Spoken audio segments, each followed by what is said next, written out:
У гэтым годзе ў цэнтр аператыўнага кіравання падраздзялення па надзвычайных сітуацыях Брэсцкай вобласці паступіла 68 зваротаў аб людзях, якія згубіліся ў экасістэмах.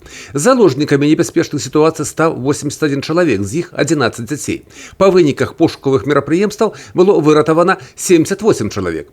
Толькі бойцы пажарна-выратавальнага атрада абласнога ўправлення МНС з пачатку года выязджалі на пошукі людзей 29 разоў, большасць 17 разоў у верасні-кастрычніку. Нядаўны выпадак у Столінскім раёне, калі мужчына пайшоў за ягадамі і заблукаў. Знайшлі. Медыцынская дапамога не спатрэбілася. Аднак, на жаль, ёсць і трагічныя зыходы. 4 чалавекі з заблукавшых загінулі.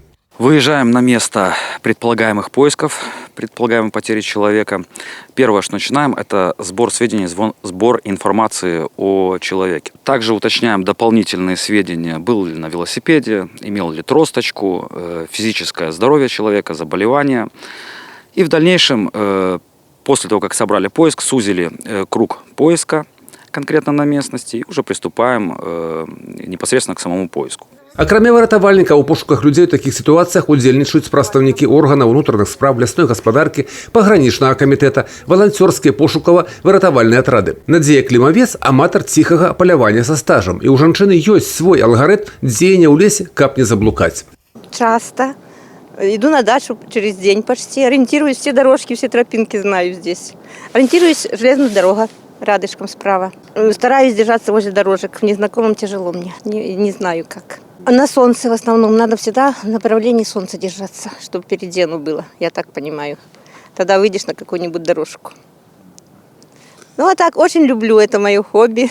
Але калі ўсё ж такі заблукалі, што рабіць? Спецыялісты раяць не панікаваць і разабрацца ў сітуацыі. Кожны лес падзелены на квадраты. І так можна арыентавацца, каб выйсці на дарогу. Таксама ў лесе заўсёды можна знайсці нейкую ежу. Есть возможность разжечь костер, его разжечь. Если нет возможности, в лесу есть места, где можно укрыться, по крайней мере, от сильного ветра, если это молодой лес, какие-то понижения найти. Вот. А еда в лесу, наверное, есть практически круглый год. Просто надо знать, где ее искать.